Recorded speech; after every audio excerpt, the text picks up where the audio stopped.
I'm curious. I am curious. Curious. By nature. Welcome to Curious by Nature. I'm Jessica Johnson from Newswise. For more than a century, scientists have explored the fringes of human consciousness, asking bold questions about the mind, the brain, and what if anything might persist beyond death. Our guest today, Dr. Ed Kelly, has spent decades at the heart of this inquiry. As a professor in the Division of Perceptual Studies at the University of Virginia Medical School, he's worked alongside a team investigating phenomena many would call extraordinary. From verifiable cases of young children recalling past lives to the measurable effects of ESP and psychokinesis under controlled conditions. His work challenges our dominant scientific worldview, and through both empirical research and theoretical exploration, asks whether it's time for science to expand its boundaries. Dr. Kelly, welcome. Please introduce yourself. I'm Ed Kelly. I'm a professor in the Division of Perceptual Studies, or DOPS, which is a small research division within the Department of Psychiatry and Neurobehavioral Sciences at the University of Virginia Medical School. Well, I'm curious to know what happens after we die, and to what degree it's similar for all of us, or wildly, just what happens to people in general. Can you tell me more about your book, Irreducible? Yeah. By the end of that first book, Irreducible Mind, we thought we had pretty well demolished physicalism, and we sketched at least the next part of the project, which is to figure out, okay, if that's wrong, how must reality actually be structured in order to let these things happen? So we sketched a range of possibilities there. But then in the next phase, beyond physicalism, we actually surveyed a bunch of positions, both old and new. Some were modern physics. Some came from mystically informed religious traditions, like the Southeast Asian traditions, for example, and Neoplatonism. And some came from Western philosophy.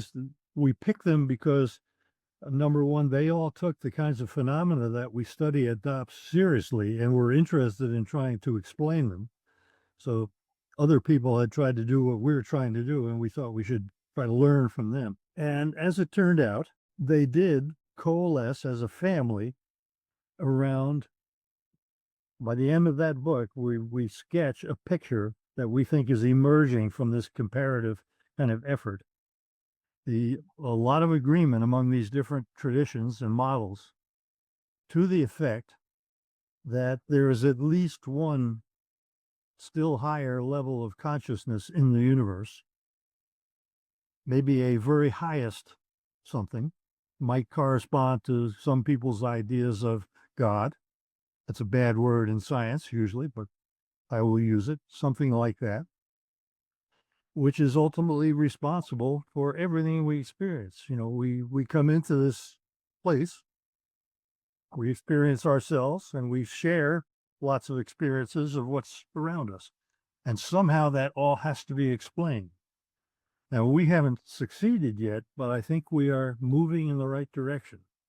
This is really the main focus of my own efforts at this point, is to try and fill out this picture in greater detail in such a way that it at least honors, does not conflict with, the best of modern foundations of physics, possibly even incorporates all that in some way, and shows how this highest consciousness somehow underlies the creation of all that exists. Where we are on that, I've discovered a small group of people working in foundations of physics who share one basic premise that kind of differs from the majority. They get it mainly from Heisenberg, who talked about potentiae, and what they see is that if quantum theorists, for example, can recognize and abandon the classical philosophical presumptions that they bring to the task of understanding quantum theory, they would see that a lot of the supposed puzzles and conflicts go away if you suppose that there is a normally hidden world of potentialities, that is fully as real as the actual and that governs the formation of the actual. So these people, and several of them are very well known in the physics community, lots of disagreements in that world. The main thing they all agree about is that reality is way more complicated than we used to think it is. So these guys, they're like the people we consulted for Beyond Physicalism. They're bona fide physicists who take psychic phenomena seriously and think there is room for them in a correct understanding of stuff like quantum theory and relativity. So we have a working group that is gradually expanding.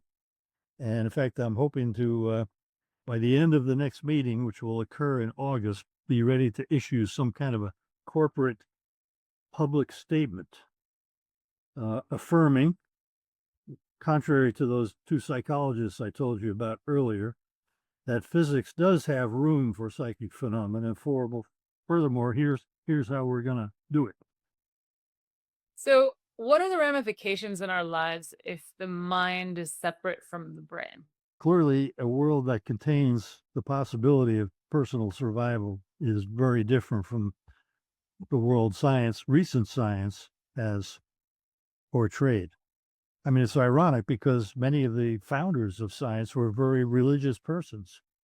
I think what we've done in the last 4 centuries in the course of creating classical physics was to kind of throw out the baby with the bathwater.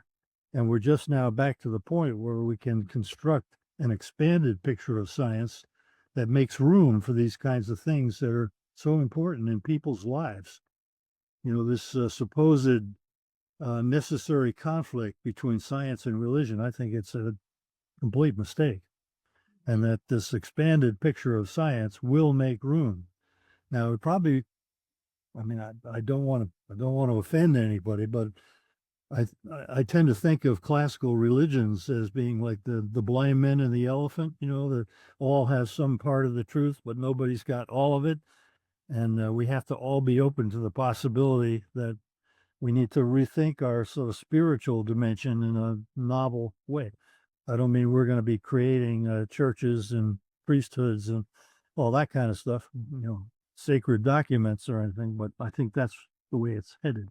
You and DOPS and people working at and the researchers at DOPS are looking at how the mind and the brain are disconnected. So what does that mean? What is the mind?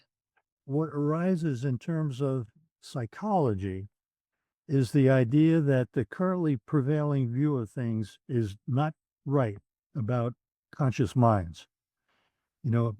Most scientists think there's everyday consciousness is all the consciousness there is associated with each of us. It's supported, of course, by all kinds of unconscious things going on in the brain, unconscious cerebration, your input and output stuff, all that kind of stuff, whatever, manages your body and so on. All that's constantly going on.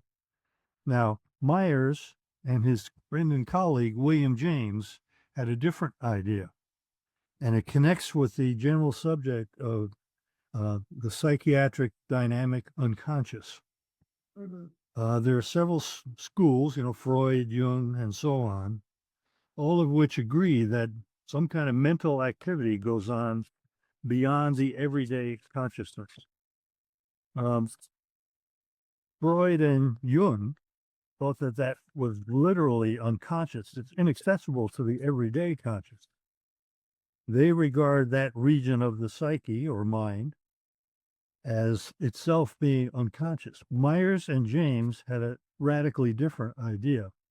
They thought that our everyday consciousness is really only part of a larger consciousness, a subliminal consciousness, of which the everyday self is normally unconscious, but from which come things like lights of genius, mystical experiences, and psi phenomena. So that part of the psyche, on their view, is independent of the brain, normally operating with the brain. It expresses itself in conjunction with whatever is going on in the brain and the surrounding environment. But as an empirical matter, it turns out that it expresses itself more easily to the extent that the everyday consciousness is suppressed or shuts down. The Myers had a great expression for it.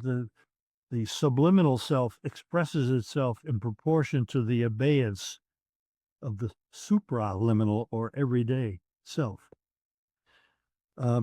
James was the one who really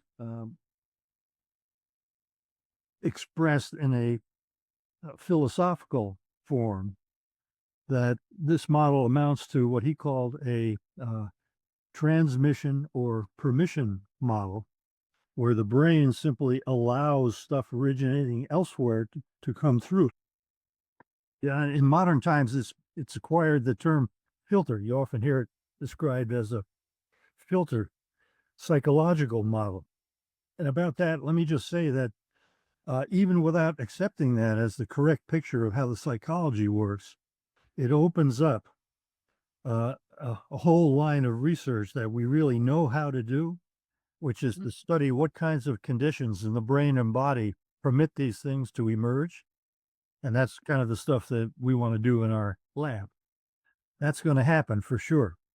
But now this is where it gets interesting philosophically, because that psychological picture naturally lends itself to affiliation with this utterly different kind of metaphysical picture, science-based picture of the nature of reality that's a bigger picture than the one that dominates today, and which I think is guaranteed to win out in the long run. It's already happening. In fact, I think the battle is over. It's just that most of the combatants don't realize it yet.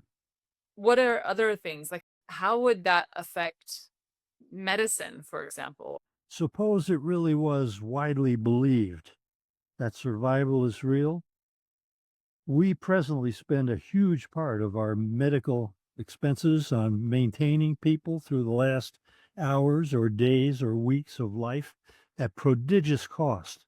Would we really want to do that if we were sure that there is more than this one life? I would hope we could modify our social arrangements. And I also hope that, we would start doing a lot of better in terms of confronting the other problems we face, like climate change, the threat of nuclear disaster, and all that kind of stuff. We need to behave better as a civilization, or we're going to kill ourselves. It's clear. What if there was a case where there's a patient that is in a coma but has no brain function? How would the mind and brain work in that situation? I mean, of course, the prevailing view is that there can't be any mental activities under those circumstances. It has been shown now that some proportion of people who are behaviorally comatose do have some amount of mental function going on. Of course, sometimes they recover, and you can, to some degree, predict who's going to recover by what you observe going on in the brain. Now, from our point of view, we think there probably in all cases there is mental activity, but in some cases you really do die and it's never comes to light. In other cases, it can be expressed to one or another degree depending on exactly what was going on in the brain during that state and so on. But exactly how the two work together, I think it probably varies a great deal depending on the nature of the injuries, all that kind of stuff. But we will slowly learn more about that and have a more complete understanding, I think, eventually. What is happening in your field now after Irreducible Mind was written in 2007? What are the new developments? I think the whole situation is a great deal more favorable now than it was when I started. I went straight into experimental parapsychology with J.B. Ryan after I finished graduate school and a postdoc in 1972.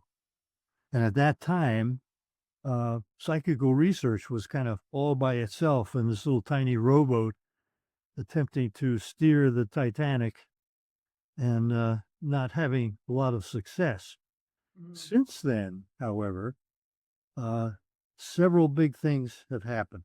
First of all, I think it's becoming more widely recognized by scientists that uh, we can't think of relativity and quantum theory as just sort of off in the background somewhere, at scales too big or too small or too slow or too fast to have anything to do with everyday life. They really do alter the picture of reality. We're still trying to figure that out. Closer to home, there have been some huge developments. Probably the most important is the reemergence of consciousness as a problem for physicalism. I mean, it's been there for over a century, really, but it kind of caught fire in the 1990s, largely around David Chalmers' book on the conscious mind, where he posed this hard problem, as he calls it. How do physical things in brains manufacture what we experience as our conscious life? And it's become clearer and clearer, I think, that that is really a problem for physicalism. So, when I started in graduate school, consciousness was a dirty word. It had been since James B. Watson in 1913, the Behaviorist Manifesto. You didn't mention that word in polite scientific companies, but now it's all over the place. And not only that, brought with it a revival of interest in wild philosophical ideas such as panpsychism, cosmopsychism, that the entire universe might have some sort of a consciousness associated with it, and idealisms of the sort that Mike Fellows and I had been promoting at that. So we're not the only rowboat trying to steer the Titanic now, although it's still pretty hard to steer. How can research about consciousness help us understand mental health? A basic premise of our current outlook is that it would be good for us individually and collectively if we had more access to the kind of capacities that lie in this, what William James called it, the more, the far side of our consciousness, where we connect to these higher states. And there's good evidence that that's correct. For example, from NDE research, Bruce has lots of instances of people who were, sort of nasty people before they had their NDE are transformed by it. And that's been true in the mystical literature of the world too. Lots of people have mystical experiences spontaneously. No one knows why this guy and not that guy. But in that literature in general, it's true that usually people who have those experiences end up being better people as a result. They become less kind of worldly and selfish and, ego-centered and much more communal and um, altruistic and that sort of thing. So a transformation on a large scale of that sort could do a lot for the human condition, I think. How do you look at when you have people close to you that have died? Of course, at this stage of my life, there are a lot more of them than there used to be. I've never had any strong feelings of connection with a deceased loved one, and I do kind of keep on the lookout for them.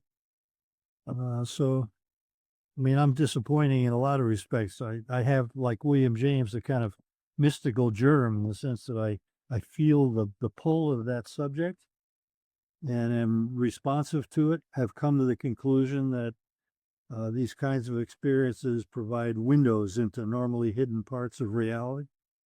And I'm embarrassed by the state of the science of that subject, but I've never had a genuine mystical experience myself. I'm jealous of those who have. If you could answer one question, what would that be? I think probably the one that impacts most people the most is just this question of survival. I don't think it's going to be answered by any single decisive piece of evidence. It's the accumulation of related facts of various kinds And I think the weight of evidence at this point, to me at least, strongly suggests that survival is real. But I don't know that, and I actually I find myself in roughly the same position that the British philosopher C.G. Broad found himself near the end of his life. In his book, Lectures on Psychical Research, he has a big section on survival toward the end of the book. And at the end of that section, he says, and I may not be quoting it exactly right, that, well, in the end, one can only wait and see, or perhaps equally likely, wait and not see. So my question is, what's going to happen when I die? I'd like to know the answer, and I hope I get to find it out. Yes. Me too. Well, I guess I would just like people to take the kind of research that we do at DOPS seriously. These phenomena really do occur as facts of nature. You can take that to the bank. What it will add up to in terms of our picture of ourselves and the nature of the world is not resolved yet, but I think there's also a pretty strong movement in a particular direction there that will end up being not only scientifically better, but humanly better.